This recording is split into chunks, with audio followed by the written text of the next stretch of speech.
नमस्कार विद्यार्थी मित्रांनो, मी अशोक मगर आपलं सर्वांचं IT स्टडी पॉइंट वरती स्वागत करतो. जी आपली महामॅरेथॉन आपण जी स्पर्धा सुरू केली होती, ही स्पर्धा आपल्याला या ठिकाणी पुढे घ्यायची आहे. तर येणाऱ्या कृषी सेवक आणि ग्रामसेवकच्या भरतीच्या हिशोबाने हा जो सिलेबस आहे कृषीचा, हा महत्त्वाचा घटक आपण या ठिकाणी उपक्रम सुरू केलेला आहे. जर व्हिडिओ आवडला तर लाईक, शेअर आणि सबस्क्राईब करायला अजिबात विसरायचं नाही. मग आपला 57 नंबरचा क्वेश्चन सुरू होता. तो क्वेश्चन आपण या ठिकाणी घेणार आहोत. तर कोणता होता क्वेश्चन आपल्याला पाहायचा आहे. जमिनीत असणाऱ्या प्रत्यक्ष कणांच्या घनतेला जमिनीची कोणती घनता असे म्हणतात? तर त्याला म्हटलं जातं या ठिकाणी खरी घनता. काय म्हटलं जातं? खरी घनता असे म्हणतात. म्हणजे जमिनीत असणाऱ्या प्रत्यक्ष कणाच्या घनतेला जमिनीची कोणती घनता असे म्हणतात? तर प्रत्यक्ष घनता म्हणतात. स्थूलमानाने कोणती घनता किती ग्रॅम घन सेंटीमीटर धरली जाते? स्थूलमानाने माती आहे, या मातीची जी घनता आहे किती धरतात? तर 2.65 ग्रॅम प्रति घन सेंटीमीटर. 2.65 ग्रॅम प्रति घन सेंटीमीटर ही याची मातीची स्थूलमानाने खरी घनता समजली जाते. त्यानंतरचा प्रश्न आहे आपला शेती 59 नंबर. शेत जमिनीचे पूल व पोत टिकवण्यासाठी कोणत्या जमिनीचा सामूह किती ठेवावा? तर 6 ते 8 जमिनीचा काय ठेवला गेला पाहिजे? सामूह ठेवला गेला पाहिजे. त्यानंतरचा नेक्स्ट क्वेश्चन आहे, सर्व पिके चांगली वाढण्यासाठी जमिनीची विद्युत वाहकता किती डेसी सायमन मीटर असावी? तर 2 पेक्षा कमी. किती डेसी सायमन मीटर असली पाहिजे? तर 2 पेक्षा कमी असली पाहिजे. मातीच्या कणांची शोषलेल्या पाण्यास काय म्हणतात? तर कणाकणातील पाणी. काय म्हटलं जातं? कणाकणातील पाणी असं म्हणतात. मातीच्या कणांनी शोषलेल्या पाण्यास काय म्हणतात? तर कणाकणातील पाणी असे म्हणतात. त्यानंतरचा नेक्स्ट क्वेश्चन आहे आपला, जमिनीत पाणी मुरण्याचा वेग कोणत्या जमिनीत जास्त असतो? तर वाळू मिश्रित जमिनीमध्ये. मग वाळू मिश्रित जमिनीमध्ये काय सांगितले जाते? तर वाळूमध्ये काय असते? तर त्या ठिकाणी वाळूचे कण हे जास्त प्रमाणामध्ये असतात. तर जास्त प्रमाणामध्ये असेल तर पाणी हे त्या ठिकाणी चिकण माती पाणी धरून ठेवते, पण वाळू मिश्रित जे कण आहे किंवा वाळू आहे, ही पाणी धरून ठेवत नाही. पाणी ज्या चालल्या जातं. आपण थोडक्यामध्ये की एखादं अ, गाळण क्षमता कशामधून करतो? तर आपण वाळूच्या साहाय्यानं करतो. एखाद्या चर खणण्याचा आहे, चर खणताना त्यामध्ये आपल्याला काय टाकावं लागतं? तर ज्याच्यामधून निचरा होतो तो घटक त्या ठिकाणी टाकावा लागतो. म्हणजे जमिनीत पाणी मुरण्याचा वेग कोणत्या जमिनीत जास्त असतो? तर वाळू मिश्रित जमिनीमध्ये.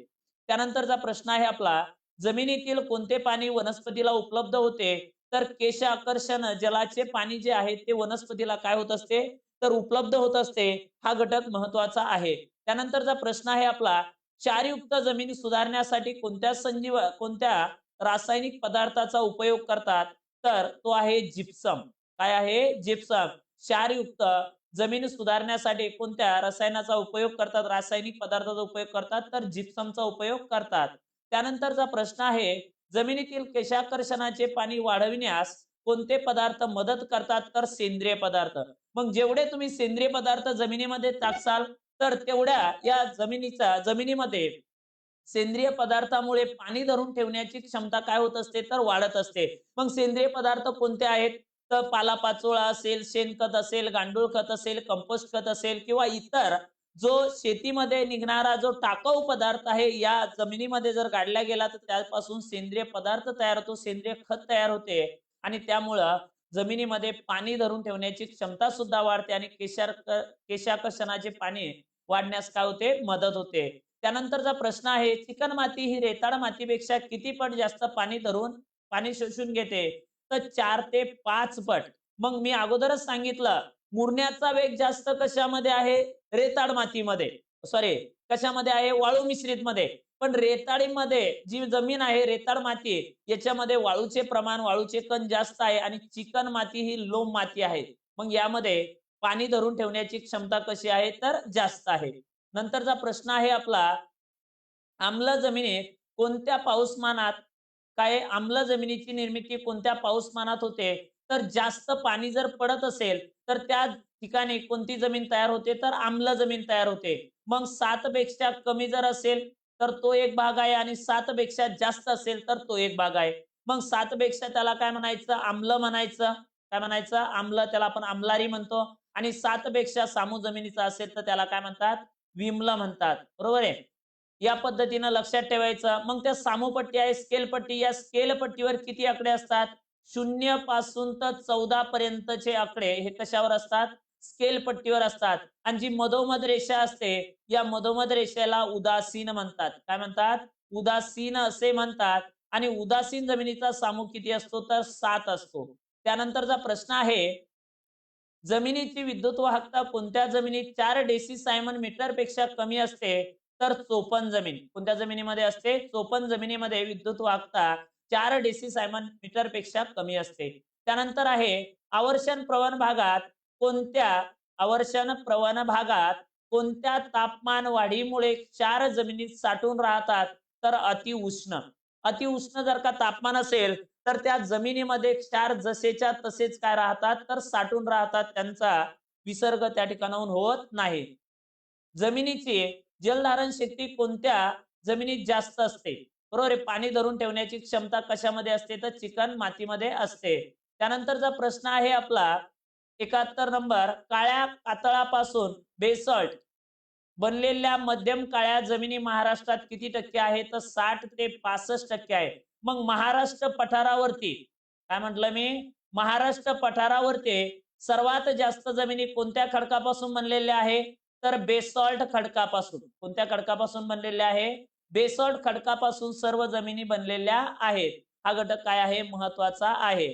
नंतरचा प्रश्न आहे आपला, इलाइट या खनिजाचे प्रमाण कोणत्या जमिनीत जास्त असते? समुद्रकाठच्या गाळाच्या जमिनीमध्ये इलाइट या खनिज द्रव्याचे प्रमाण कसे असते?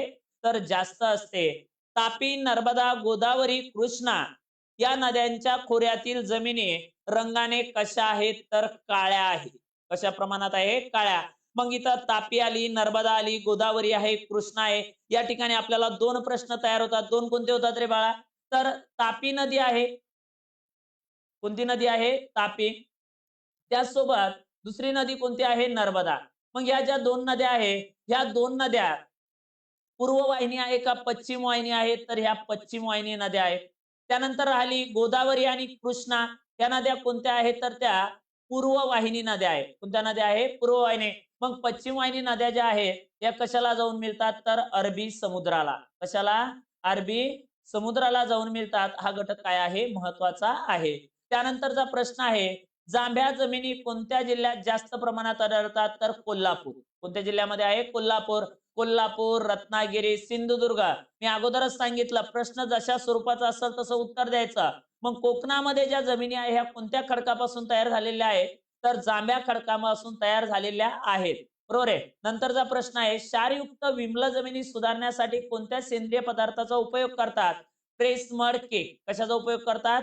ट्रेस मड केकचा उपयोग केला जातो. कृषी हवामान नुसार महाराष्ट्राचा मातीदर्शक नकाशा कोणी तयार केला? तर बांगर यांनी काय केला?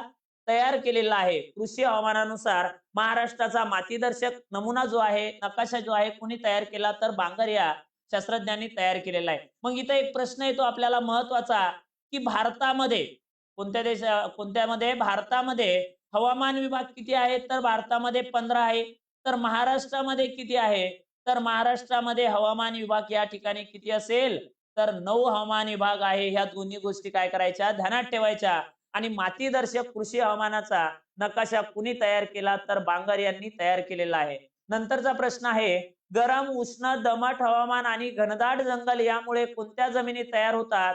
तर पिवळसर, तपकिरी आणि लाल.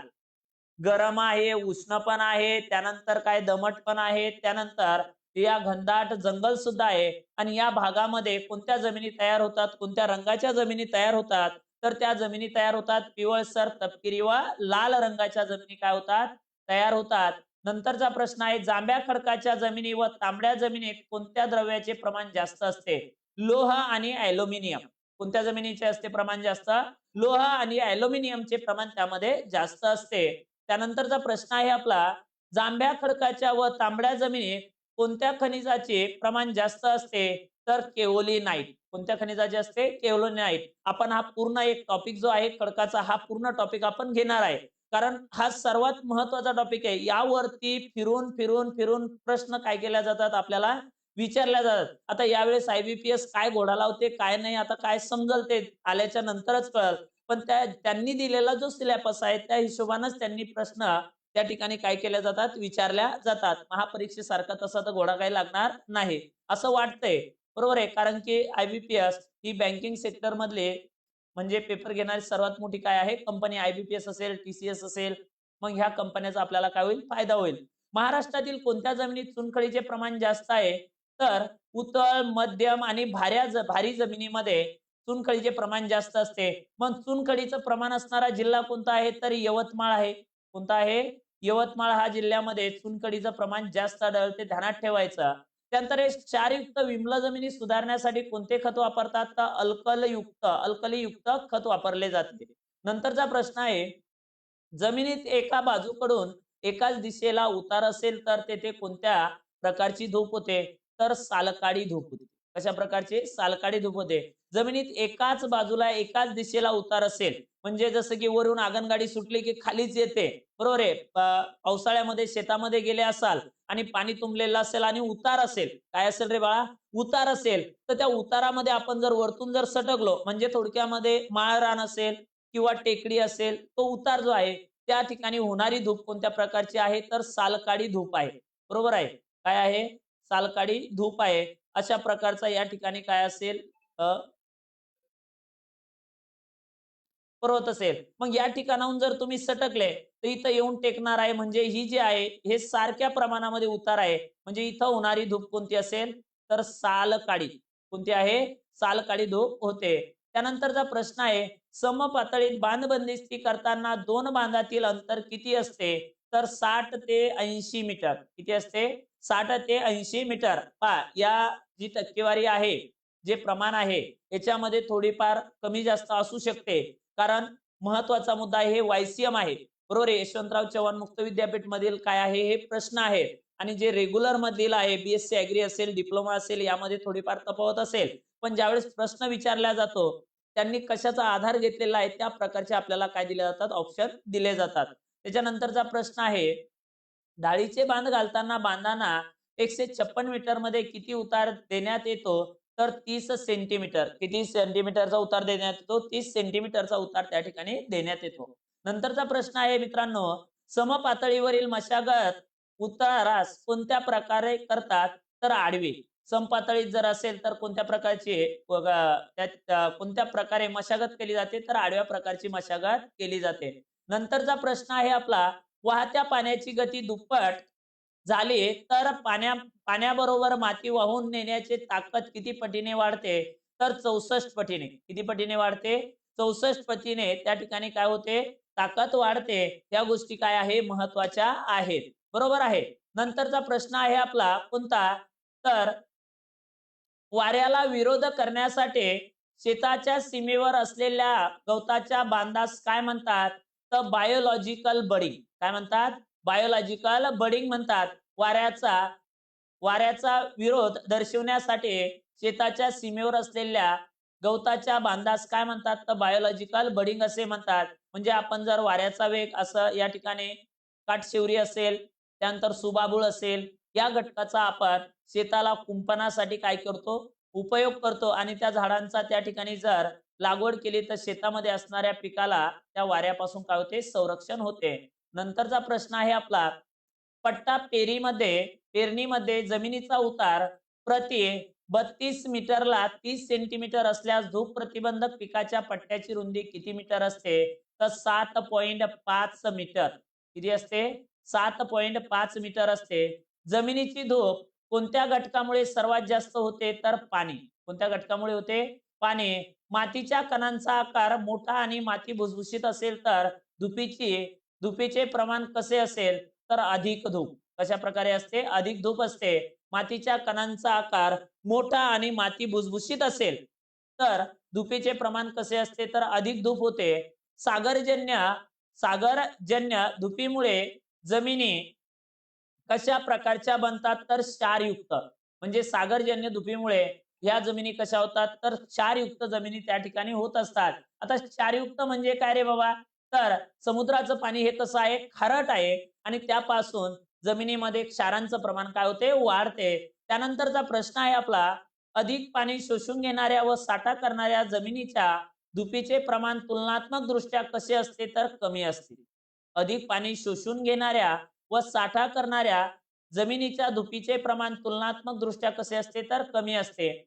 नेक्स्ट क्वेश्चन आहे, कोणता उपाय मृद जल संधारणासाठी नाही, तर रासायनिक खताचा वापर हा होत नाही. मग मृद जल संधारणासाठी वेगवेगळे उपाय या ठिकाणी केले जातात.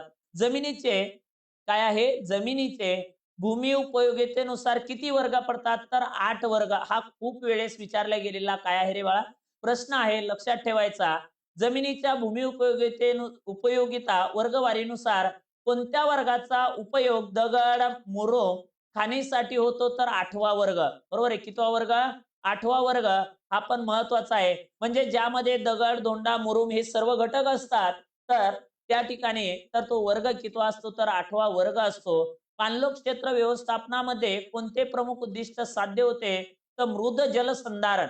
कोणते उद्दिष्ट साध्य होते? मृद जलसंधारण हे उद्दिष्ट साध्य होते. नाला बांध बंदिस्ती ही पाणलोट क्षेत्र विकासाची कोणती उपाययोजना आहे, तर ही आहे अभियांत्रिकी उपाययोजना आहे. नाला बांध बंदिस्ती ही पाणलोट क्षेत्र विकासाची कोणती उपाययोजना आहे, तर अभियांत्रिकी उपाययोजना आहे.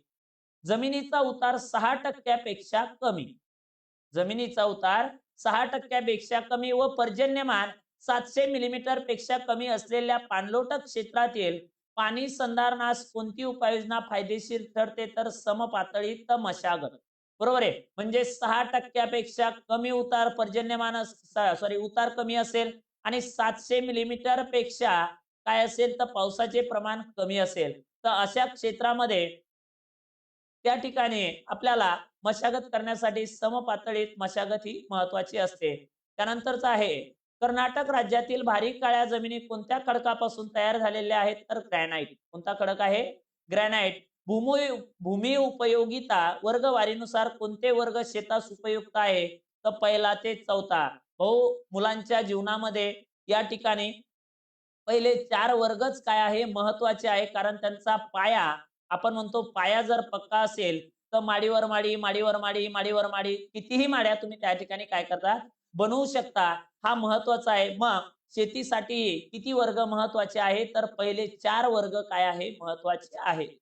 नंतरचा आपण या ठिकाणी 100 प्रश्न काय केलेले आहेत, पूर्ण केलेले आहे. जर व्हिडिओ आवडला तर लाईक, शेअर आणि सबस्क्राईब करायला अजिबात विसरायचं नाही. बरोबर आहे. या ठिकाणी आपला नंतरचा प्रश्न आपण सुरू करतो आहे.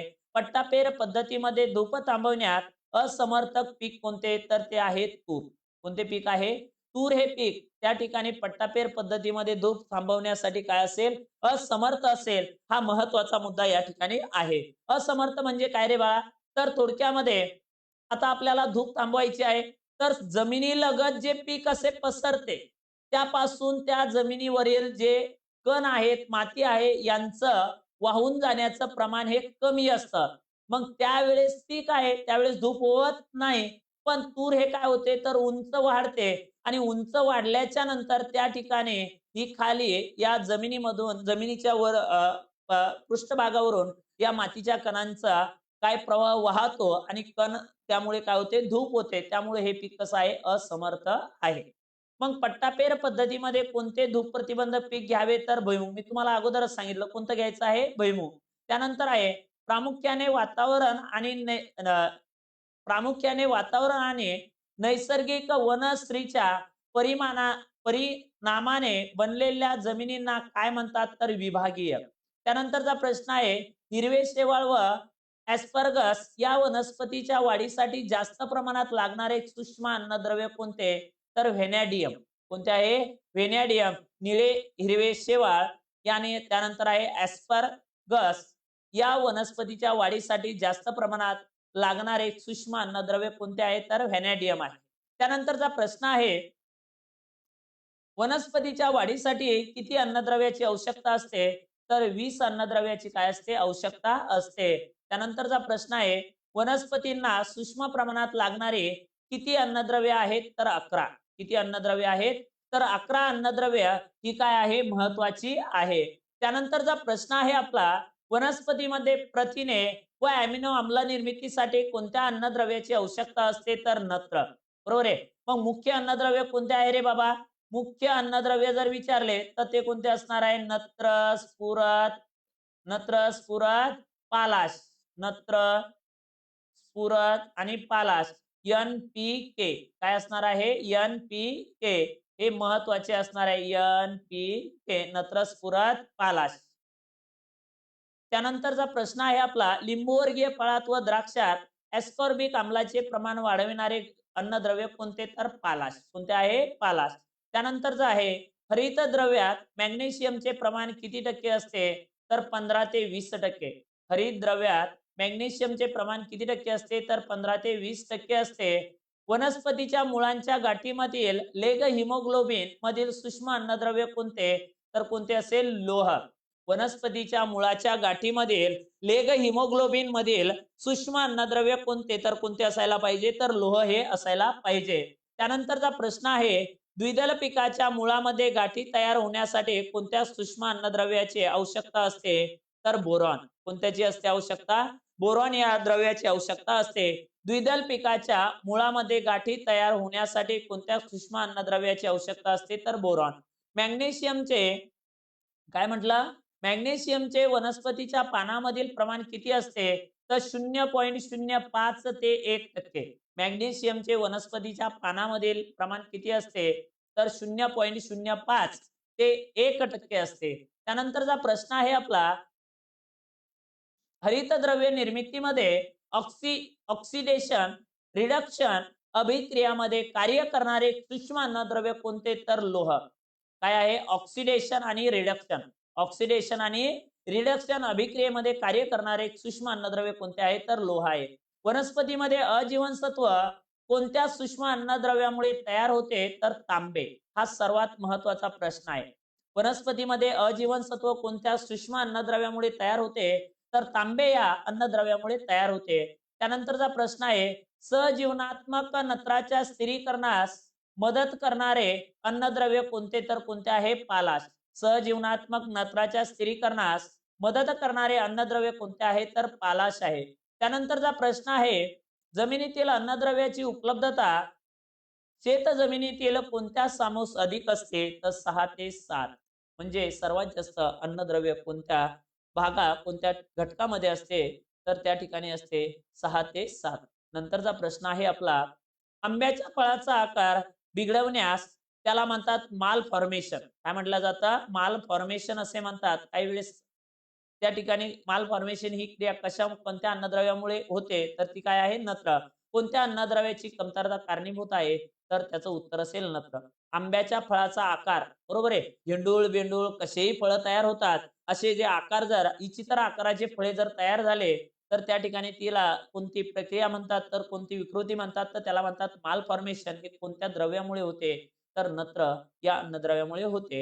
वनस्पतीच्या खालच्या पानावर निळसर हिरवी झाक व जांभळे ठिपके कोणत्या अन्नद्रव्याच्या कमतरतेमुळे होते? तर स्फुरद या अन्नद्रव्याच्या कमतरतेमुळे होते.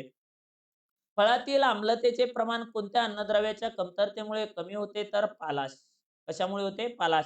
फळातील आम्लतेचे प्रमाण कोणत्या अन्नद्रव्याच्या कमतरतेमुळे कमी होते? तर पालाश.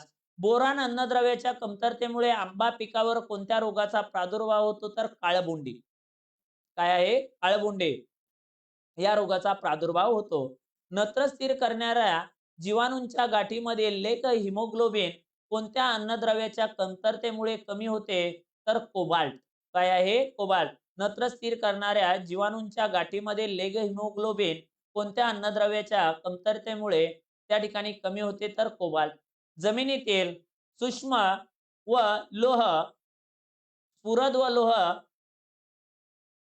जमिनीतील स्फुरद व लोहाचे प्रमाण कोणत्या सूक्ष्म अन्नद्रव्याच्या जास्त वापरामुळे कमी होते? तर तांबे. कोणता प्रश्न आहे? तांबे. उत्तर काय असेल आपलं? तांबे असेल. त्यानंतर आहे, वनस्पतीच्या पक्व पानावर कोणत्या अन्नद्रव्याच्या जास्तीच्या प्रमाणामुळे नेक्रोसिस आढळते? तर बोरॉन. वनस्पतीच्या पक्व पानावर कोणत्या अन्नद्रव्याच्या जास्तीच्या प्रमाणामुळे नेक्रोसिस आढळते? तर बोरॉन. वनस्पती काय सांगितलं? वनस्पती कोणत्या स्वरूपात गंधकाचे शोषण करते? SO4 हा सगळ्यात महत्वाचा प्रश्न. वनस्पती कोणत्या स्वरूपात गंधकाचे शोषण करते? तर SO4 मध्ये ते काय करते? शोषण करते. शेत जमिनीतील अकार्बनी नत्राचे प्रमाण एकंदर नत्राच्या किती टक्के असते? तर 2 ते 5% असते. किती टक्के असते? 2 ते 5% असते. शेत जमिनीतील अकार्बनी नत्राचे प्रमाण एकंदर नत्राच्या किती टक्के असते? तर 2 ते 5%. त्यानंतरचा प्रश्न आहे, उष्णकटिबंधातील कमी पावसाच्या भागात जैविक घटकाचे प्रमाण किती टक्क्यापर्यंत असते? तर 1% किती टक्क्यापर्यंत असते? 1%. भारतातील जमिनीतून दरवर्षी अंदाजे किती नत्र पीक उत्पादनातून बाहेर येते? तर 40 लाख टन. किती येते? 40 लाख टन. भारतातील जमिनीतून दरवर्षी अंदाजे किती नत्र पीक उत्पादनातून बाहेर येते? तर 40 लाख टन. पावसाच्या पाण्यामुळे दरवर्षी महाराष्ट्रातील किती सुपीक माती वाहून जाते? तर 50 कोटी टन.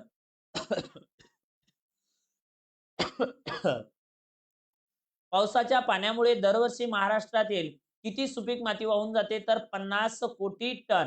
पहा या संदर्भात भारतावर आहे आणि जगावरती सुद्धा प्रश्न आहे. आल्यानंतर सांगतोच तुम्हाला. जमिनीतील उपलब्ध अन्नद्रव्याचे प्रमाण खूप कमी असेल तर पिकास खत मात्रा किती द्यावी लागते? तर शिफारशीत मात्रेच्या 150% त्यामध्ये काय करावी लागते? वाढ करावी लागते.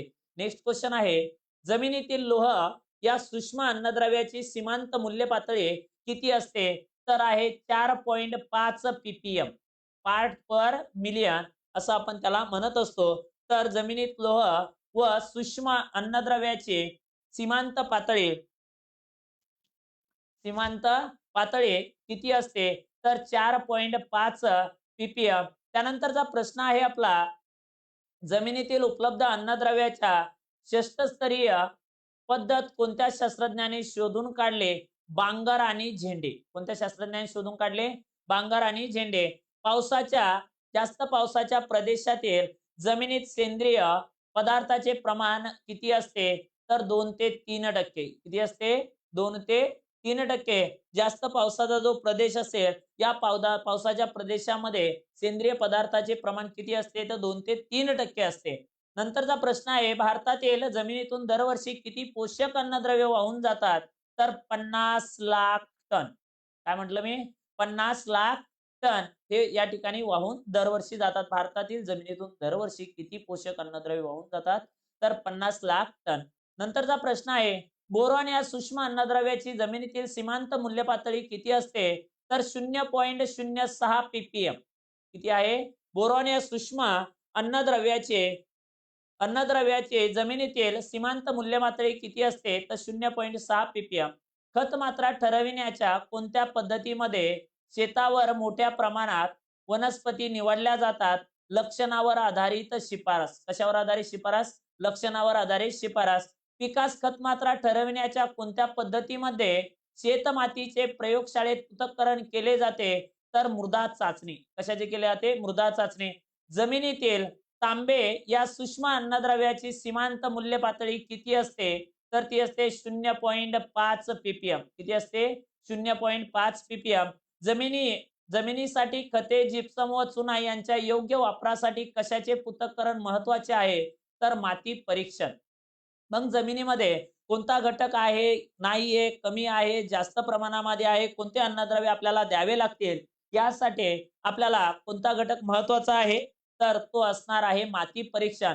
माती परीक्षण केल्याच्या नंतर आपल्याला जसं की आपल्याला काही सर्दी वगैरे झाली, ताप आला, काय आलं, ज्यावेळेस आपण डॉक्टरकडे जातो, सांगितल्याच्या नंतर त्यांना कळतं. पण त्यांनी जर ब्लड चेक केलं आणि ब्लड मध्ये जर का आपल्याला टायफॉइड असेल, निमोनिया असेल, काय इतर काय जे रोगराई असेल, हे आपल्याला कशामध्ये ज्यावेळेस ब्लड चेक केलं जातं त्या पद्धतीनं. मग जसं मानवाचं ब्लड चेक केलं जातं, तसंच जर आपण शेतीची जर माती परीक्षण जर केलं तर त्यामध्ये कोणता घटक कमी आहे, कोणता घटक जास्त आहे, कोणता द्यावा लागेल, या सर्व गोष्टी आपल्याला या ठिकाणी काय होतात रे बाळा?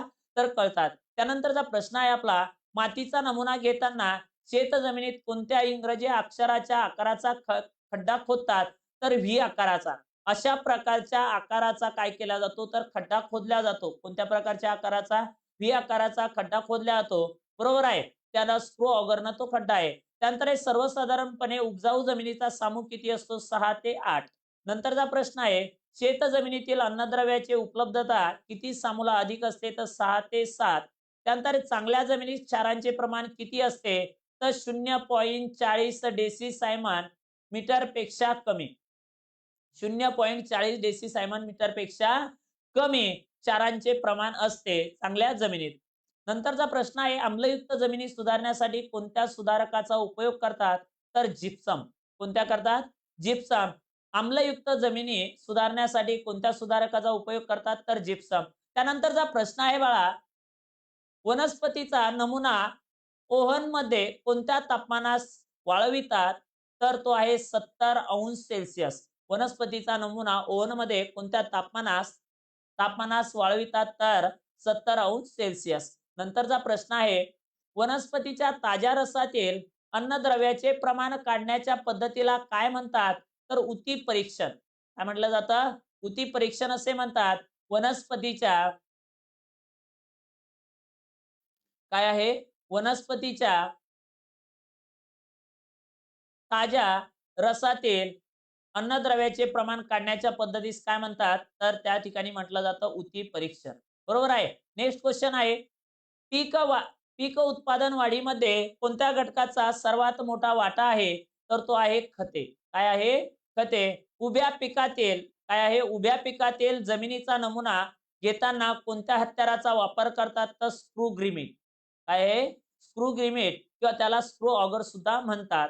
त्यानंतर आहे शेत जमिनीतील उपलब्ध अन्नद्रव्य काढण्यासाठी मातीचा नमुना किती खोलीपर्यंत घेतात ते 15 ते 22.5 सेंटीमीटर पर्यंत मातीचा नमुना त्या ठिकाणी घेतला जातो. आता याचा सर्वात महत्वाचा घटक काय आहे तर ज्यावेळेस आपण नमुना घेत असतो नमुना घेत असताना शेतामध्ये 2 महिने आणि 2 महिने नंतर अगोदर त्या ठिकाणी कोणत्याच रासायनिक खताचा किंवा इतर घटकाचा वापर केलेला नसावा. त्यावेळेस जर घेतला तर आपल्याला सर्व गोष्टी काय होतात तर समजतात.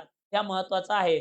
पृथ्वी तलावावरील एकूण साठ्यापैकी किती टक्के पाणी माणसाच्या उपयोगासाठी उपलब्ध आहे तर 1%. किती टक्का? 1% पाणी फक्त माणसाच्या काय आहे उपयोगासाठी आहे. नंतरचा प्रश्न आहे पावसाच्या पाण्याची क्षारता किती डेसी सायमन प्रति मीटर असते तर 0.01 ते 0.05 काय आहे डेसी सायमन प्रति मीटर. 0.01 ते 0.05 प्रति डेसी सायमन प्रति मीटर.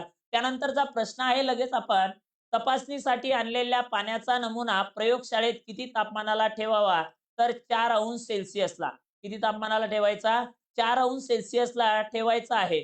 बरोबर आहे. मग तापमानासाठी आणलेल्या पाण्याचा नमुना प्रयोगशाळेत किती तापमानाला ठेवावा तर 4 अंश सेल्सिअस. उत्तम प्रतीच्या पाण्याचा सामूहिक किती असतो 6.5 ते 7.5. उत्तम प्रतीच्या पाण्याचा सामूहिक किती असतोय बाळा 6.5 ते 7.5. कनिष्ठ प्रतीच्या पाण्याचा सोडियम शोषांक गुणांक किती मिली प्रति लिटर असतो तर 26. किती असतो? 26. मध्यम प्रतीच्या पाण्याचे विद्युत वाहकता किती डेसी सायमन प्रति मीटर असते तर 0.25 ते 2.25. मध्यम प्रतीच्या पाण्याची विद्युत वाहकता किती डेसी सायमन प्रति मीटर असते तर 0.25 ते 2.25. पाणी मचूळ बनण्यास कोणते घटक कारणीभूत असतात तर सोडियम क्लोराईड. कोणते असतात? Sodium chloride. पाणी मचूळ बनण्यास कोणते घटक कारणीभूत असतात तर सोडियम क्लोराईड. क्षार सहनशील पीक कोणते तर शुगर बीट. क्षार सहनशील पीक कोणते आहे तर शुगर बीट आहे. त्यानंतर कार्बोनेट क्षारांचे दुष्परिणाम कमी करण्यास कोणत्या सुधारकाचा उपयोग करावा तर फेरस अमोनियम सल्फेट. कशाचा उपयोग केला जातो? फेरस अमोनियम सल्फेटचा उपयोग त्या ठिकाणी केला जातो. क्षार संवेदनशील पीक कोणते आहे तर काकडे. क्षार संवेदनशील पीक कोणते आहे? काकडे. त्यानंतरचा प्रश्न आहे आपला पीक उत्पादनासाठी खारवट पाण्याचा उपयोग करावयाचा असल्यास जमिनीला सेंद्रिय खत वापरावे तर कोणते सेंद्रिय खत वापरावे तर शेणखत. कोणते वापरायचे आहे? शेणखत वापरायचे आहे. नेक्स्ट क्वेश्चन आपण पाहू. खारट पाणी मध्यम आणि भारी पोताच्या जमिनीसाठी वापरावयाचे असल्यास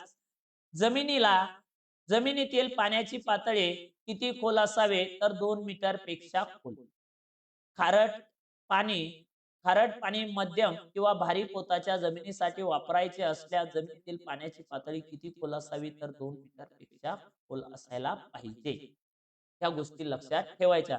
जर व्हिडिओ आवडला असेल तर लाईक, शेअर आणि सबस्क्राईब करायला अजिबात विसरायचा नाही. कारण हा जो घटक आहे, हा उपक्रम आपण तुमच्यासाठी आहे. जर एक या ठिकाणी जे घरी आहेत किंवा कुठे जॉबला आहेत, त्यांच्यासाठी हा सर्वात महत्वाचा आहे. आणि ज्या वेळेस कोणतेही काम नाही, जात आहे, कुठे फिरत आहे, हेडफोन कानामध्ये आहे, त्यावेळेस तुम्ही हा व्हिडिओ जरी लावला तर हा प्रश्न स्वरूपामध्ये विश्लेषण आहे. या घटकाचा तुम्हाला अवश्य पेपरमध्ये काय होईल, फायदा होईल. आणि 100% तुम्ही म्हणसाल सर तुम्ही ज्या गोष्टी घेतल्यात त्याचा आम्हाला काय झाला, पुरेपूर फायदा झाला. यासाठी हा घटक आपण घेतोय. ग्रामसेवक असो, कृषीसेवक असो किंवा इतर कृषीच्या ज्या पोस्ट असतील, या संदर्भामध्ये हे सर्वात महत्वाचे प्रश्न आहे, हायलाइट प्रश्न आहे. हे या अगोदर खूप दिवसापासून ही जी नोट्स आहे ही आपल्या मार्केटमध्ये आहे, बरोबर, विक्रीच नाहीये. पण ही यशवंतराव चव्हाण विद्यापीठाची काय आहे, नोट्स आहे. ही महत्वाचे प्रश्न आपल्याला या ठिकाणी आहेत. गोबर गॅस नंतरचा प्रश्न वेळ न घालवता लगेच सुरू करू. गोबर गॅस मधून बाहेर पडणाऱ्या खतामध्ये नत्राचे प्रमाण किती असते, तर 1.5%. किती असते, 1.5% गोबर गॅस मधून बाहेर पडलेल्या खतामध्ये नत्राचे प्रमाण किती असते, तर 1.5%. शहरातील टाकाऊ पदार्थापासून कंपोस्ट खत तयार करण्यास कोणत्या पद्धतीचा अवलंब करावा, तर खड्डा पद्धत. कोणती पद्धत आहे, खड्डा पद्धत. शहरातील टाकाऊ पदार्थापासून कंपोस्ट खत तयार करण्यास कोणत्या पद्धतीचा अवलंब करावा, तर खड्डा पद्धत. त्यानंतरचा प्रश्न आहे आपला, चांगल्या कुजलेल्या कंपोस्ट खतातील कार्बन आणि नायट्रोजनचे गुणोत्तर किती असावे, 30:1. काय म्हटलं रे मी, तर 30:1. चांगल्या कुजलेल्या कंपोस्ट खतातील कार्बन आणि नायट्रोजनचे गुणोत्तर किती असावे, तर 30:1 असले पाहिजे. हे जे कार्बन आणि नायट्रोजन गुणोत्तर जे आहे ना, ते तुम्हाला मी सर्व घेईल, बरोबर आहे ना. म्हणजे जमिनीमध्ये ज्यावेळेस कुजते त्यावेळेस किंवा त्यानंतर जनावरांच्या शेणामध्ये, जनावरांच्या गोमूत्रामध्ये किंवा मूत्रामध्ये, हे जे घटक आहे याच्यामध्ये असणारे कार्बन आणि नायट्रोजनचे प्रमाण हे आपल्याला पाहायचे आहे. त्यानंतरचा प्रश्न आहे, एरंडीच्या पेंडीतील नत्राचे प्रमाण किती असते, तर 5.7%. एरंडीच्या पेंडीमध्ये किती टक्के असते, तर 5.7% नत्राचे प्रमाण असते. त्यानंतर आहे, कोणत्या झाडाच्या फांद्यामधील नत्राचे प्रमाण अधिक असते, तर ग्लिरिसिडिया. कोणता आहे, ग्लिरिसिडिया आहे. कोणत्या झाडाच्या फांद्यामधील नत्राचे प्रमाण अधिक असते, तर ग्लिरिसिडिया. प्रेसमड केक या सेंद्रिय खताचा वापर करताना जमिनीचा सामू किती असावा, तर 7.5. किती असला पाहिजे, 7.5 असला पाहिजे. त्यानंतरचा प्रश्न आहे, रक्ताच्या भुकटीतील नत्राचे प्रमाण किती टक्के असते, तर 10 ते 12%. किती टक्के असते, 10 ते 12%. रक्ताच्या भुकटीमध्ये नत्राचे प्रमाण किती असते, तर 10 ते 12%. सर्वसाधारणपणे 40 टन सेंद्रिय खतापासून किती ह्युमस मिळते, तर 2.5 टन. किती टन मिळते, तर 2.5 टन आपल्याला ह्युमस मिळते. नंतरचा प्रश्न आहे, शेणखतातील अन्नद्रव्य अधिक काळ टिकण्यासाठी कोणत्या रसायनाचा वापर करतात, तर जिप्सम. कोणत्या घटकाचा वापर करतात, तर जिप्समचा वापर केला जातो. गांडूळ खतामधील नत्राचे प्रमाण किती टक्के असते, तर 2.5%. 100% सांगतोय. हा प्रश्न ध्यानातच ठेवायचा. काय करायचा, ध्यानात ठेवायचा. कारण हा प्रश्न खूप वेळेस काय झालेला आहे, तर विचारलेला आहे, बरोबर आहे. नंतरचा प्रश्न आपल्याला पाहायचा आहे. नंतरचा प्रश्न आहे आपला, गांडूळ खत तयार होण्यासाठी किती कालावधी लागतो, तर 1.5 महिना. किती महिना कालावधी लागतो, 1.5 महिना कालावधी लागतो. कंपोस्ट खताच्या तुलनेत गांडूळ खतातील सूक्ष्म अन्नद्रव्याचे प्रमाण किती असते, तर मध्यम असते. किती असते, मध्यम. कंपोस्ट खताच्या तुलनेत गांडूळ खतातील सूक्ष्म अन्नद्रव्याचे प्रमाण किती असते, तर मध्यम असते. द्विदल वनस्पतीच्या मुळावर गाठी तयार करून त्यामध्ये राहणारे जीवाणू कोणते, तर रायझोबियम. कोणते आहे, रायझोबियम आहे. द्विदल वनस्पतीच्या मुळावर गाठी करून त्यामध्ये राहणारे जीवाणू कोणते आहे, तर कोणते असेल, तर रायझोबियम आहे. त्यानंतर अझोलामुळे दरवर्षी हेक्टरी किती किलो नत्र मिळू शकते, तर 80 ते 100 किलो. हा सुद्धा प्रश्न आपल्याला अगदी महत्वाचा आहे, इम्पॉर्टंट आहे, बरोबर आहे. त्याला तुम्ही व्ही जरी केलं तरी काही अडचण नाही. म्हणजे अगदी यावेळेस याच्या अगोदर सुद्धा आपल्याला प्रत्येक पेपरमध्ये हा प्रश्न काय झालेला आहे रे बाळा, तर विचारला गेलेला आहे. त्यामुळे ह्या गोष्टी मी तुम्हाला सांगतोय. असहजीवी पद्धतीने कोणते जीवाणू नत्र स्थिर करतात, तर ॲझोटोबॅक्टर. असहजीवी पद्धतीने कोणते आहे, ॲझोटोबॅक्टर. सहजीवी पद्धत आहे, असहजीवी पद्धत आहे, त्यानंतर सहजीवी आहे. या सगळ्या गोष्टी आपण एका चार्ट मध्ये त्या गोष्टी घेणार आहोत. अजोलातील नत्राचे प्रमाण किती टक्के असते तर 5%. हा सुद्धा प्रश्न खूप वेळेस विचारला गेलेला आहे. अजोल्यामध्ये नत्राचे प्रमाण किती टक्के आहे रे? तर 5% नत्राचे प्रमाण त्या ठिकाणी अजोल्यामध्ये आहे. नंतरचा प्रश्न घेऊ आपण. कोणता आहे? बायजेरिक जीवाणू मुख्यत्वे करून कोणत्या जमिनीत आढळतात? तर आम्लधर्मीय. कोणत्या जमिनीत आढळतात? आम्लधर्मीय जमिनीमध्ये आपल्याला त्या ठिकाणी आढळतात. हा मुद्दा काय आहे? महत्वाचा आहे. नंतरचा प्रश्न आहे आपला, तो प्रश्न आपल्याला पाहायचा आहे. जमिनीतील कोणत्या जमिनीतील कोणत्या जीवाणूमुळे स्फुरदाची उपलब्धता वाढते? तर व्हीए मायकोरायझा. कशामुळे वाढते? व्हीए मायकोरायझामुळे उपलब्धता वाढते. जीवाणू खताच्या उपयोगामुळे रासायनिक नत्र खताची किती टक्के बचत होते? तर 15 ते 20%. किती टक्के बचत होते? तर 15 ते 20% त्या ठिकाणी बचत होते. जीवाणू खताच्या उपयोगामुळे रासायनिक नत्र खताची बचत होते 15 ते 20%. नंतरचा प्रश्न आहे आपला, प्रश्न कोणता आहे तो पहा. जमिनीची सुपीकता टिकून राहण्यासाठी त्यातील सेंद्रिय कर्बाची पातळी किती असावी? तर 1.5 ते 2%. किती असली पाहिजे? 1.5 ते 2% असायला पाहिजे. वातावरणात नायट्रोजनचे प्रमाण किती टक्के असते? तर 78%. किती टक्के असते? 78% त्या ठिकाणी नायट्रोजनचे प्रमाण असते. निळ्या हिरव्या शेवाळामुळे हवेतील कोणत्या घटकाचे स्थिरीकरण होते? तर नत्राचे. कशाचे स्थिरीकरण होते? नत्राचे स्थिरीकरण त्या ठिकाणी केले जाते. बरोबर आहे. हा मुद्दा काय करायचा? ध्यानात ठेवायचा. वातावरणातील कार्बन डायऑक्साईडचे प्रमाण किती टक्के आहे? तर 0.03%. वातावरणातील कार्बन डायऑक्साईडचे प्रमाण किती टक्के आहे? तर 0.03%. आणि हे प्रमाण जमिनीच्या आतमध्ये, तुम्हाला सकाळी सांगितलं, हे प्रमाण जमिनीच्या आतमध्ये, जमिनीत, कुठे? जमिनीत याचं कार्बन डायऑक्साईडचं प्रमाण कसं असते? तर जास्त असते. जमिनीच्या आतमध्ये कसं प्रमाण असते? तर जास्त प्रमाण असते. हा मुद्दा ध्यानात ठेवा रे बाबा हो. समजला? नंतरचा प्रश्न आपल्याला पाहायचा आहे, कोणता आहे? तर दीर्घ मुदतीच्या पिकाकरिता कोणत्या स्फुरदयुक्त खताचा वापर करावा? हाडाचे खत, त्यालाच म्हणतात बोनामील. काय म्हणतात? बोनमील. बरोबर आहे ना? दीर्घ मुदतीच्या पिकाकरिता कोणत्या स्फुरदयुक्त खताचा वापर करावा? तर तो वापर करावा हाडाचे खत, त्यालाच म्हणतात बोनमील. नंतरचा प्रश्न आहे आपला, बेसिक स्लॅग मध्ये फॉस्फेटचे प्रमाण किती टक्के असते? तर 14 ते 18%. बेसिक स्लॅग मध्ये फॉस्फेटचे प्रमाण किती टक्के असते? तर 14 ते 18% असते. नंतर आहे, राजस्थानमधील कोणत्या शहरानजीक रॉक फॉस्फेटच्या खाणी आहेत? तर उदयपूर. कुठे आहे? उदयपूरमध्ये या ठिकाणी रॉक फॉस्फेटच्या खाणी आपल्याला पाहायला भेटतात. म्युरेट ऑफ पोटॅश मध्ये पोटॅशियम ऑक्साईडचे प्रमाण किती टक्के असते? तर 60%. किती टक्के असते? 60% प्रमाण असते. म्युरेट ऑफ पोटॅश मध्ये त्या ठिकाणी प्रमाण जर विचारलं किती टक्के असते? तर 60% असते. त्यानंतरचा प्रश्न आहे आपला, बोरॅक्स पावडर मधील बोरॉनचे प्रमाण किती टक्के असते? तर 11%. किती टक्के असते रे बाळा? 11% हे प्रमाण असते. त्यानंतर आहे, जास्त जस्त या सूक्ष्म अन्नद्रव्याचे जमिनीतील क्रांतिक पातळी किती आहे? तर 0.7 ppm. किती आहे? 0.7 ppm इतकी त्याची क्रांतिक पातळी आहे. नंतरचा प्रश्न पाहू आपण. आम्लयुक्त जमिनीत कोणत्या स्फुरदयुक्त खताचा वापर करतात? तर सिंगल सुपर फॉस्फेट. कशाचा वापर करतात रे? Single super phosphate. या आम्लयुक्त जमिनीमध्ये त्याचा वापर केला जातो. आम्ल जमिनी सुधारण्यासाठी कोणत्या भूसुधारक काय स्फुरदयुक्त खताचा वापर करतात? तर बेसिक स्लॅग. कशाचा वापर करतात? Basic slag. आम्ल जमिनी सुधारण्यासाठी बेसिक स्लॅगचा वापर केला जातो. अमोनियम सल्फेट या नत्रयुक्त खतात गंधकाचे प्रमाण किती आहे? तर 23 पॉइंट किती आहे? 23.7%. किती टक्के प्रमाण आहे? तर 23.7%. अमाइड नत्र स्वरूपात असलेले नत्रयुक्त खत कोणते? युरिया. कोणते आहे? युरिया. त्यानंतरचा प्रश्न आहे, संयुक्त खतामध्ये एकूण अन्नद्रव्याचे प्रमाण किती टक्के असते? 35%. किती टक्के असते रे? 35% त्याचं प्रमाण असते. त्या महत्वाचा मुद्दा आहे. संयुक्त खतामध्ये एकूण अन्नद्रव्याचे प्रमाण किती टक्के असते? तर 35% असते.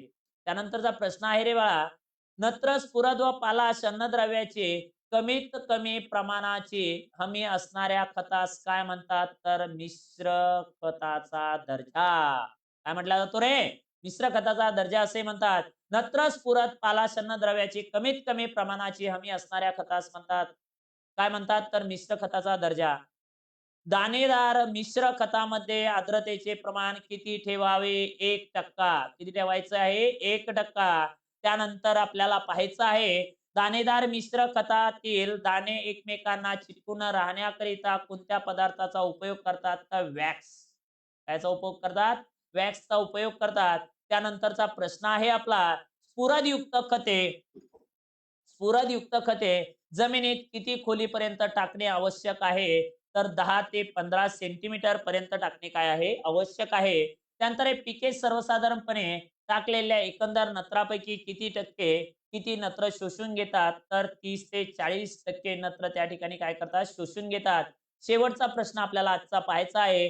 गॉल्नाइन, युरिया, सल्फेट या खतातील नत्राचे प्रमाण किती असते? तर 37% असते. मग अशा प्रकारचा हा घटक आपण या ठिकाणी काय केलेला आहे? तर पाहिलेला आहे. उद्या अशाच प्रकारे आपण हा जो घटक आहे हा पूर्ण होईपर्यंत आपण थांबणार नाहीये. तर हा जी सीरीज आहे, ही महामॅरेथॉनची जी सीरीज आहे, ही आपण सुरू केलेली आहे. जर व्हिडिओ आवडला तर लाईक, शेअर आणि सबस्क्राईब करायला अजिबात विसरायचं नाही. आणि सर्वात महत्त्वाची गोष्ट, शेअर तर अजिबात करायला विसरायचं नाही. म्हणजे शेअर झालंच पाहिजे. कारण आपल्या सर्व मित्रमंडळीचा या ठिकाणी काय होईल? फायदा होईल. ही गोष्ट ध्यानात ठेवायची आहे. आणि आपण जर एकाला शेअर केलं तर आपल्यामुळं कोणाचा तरी फायदा, आणि त्याने जर शेअर केलं त्याच्यामुळे कोणाचा तरी फायदा. तर आपले गरीब होतकरू मुलं या ठिकाणी त्यांचं सिलेक्शन झालं पाहिजे, हाच एक मूळ उद्देश आहे. आणि सर्व ह्या ज्या काही गोष्टी आहे या तुमच्यासाठी, आपण जे डिप्लोमा आहेत, या डिप्लोम्यामध्ये ज्याप्रमाणे आपल्याला सिलेबस 2 वर्ष शिकवला जातो, त्या पद्धतीने आपण या ठिकाणी तो सिलेबस सुद्धा मी तुमचा अगदी मोफत स्वरूपामध्ये आपल्या या आय-टी स्टडी पॉइंटवरती घेणार आहे. त्यामुळे या ठिकाणी तुम्हाला नोटिफिकेशन दिले जाईल. आपलं टेलिग्राम चॅनल आहे, आय-टी स्टडी पॉइंट, बरोबर आहे. टी-सी-एस, आय-बी-पी-एस पॅटर्न सराव हे आपलं काय आहे, डिस्क्रिप्शन बॉक्समध्ये तुम्हाला दिलेलं आहे. तर त्याला काय करायचं? जॉइन करायचं. त्या सर्व नोटिफिकेशन तुम्हाला मिळतील. या ठिकाणी आपण थांबू. धन्यवाद.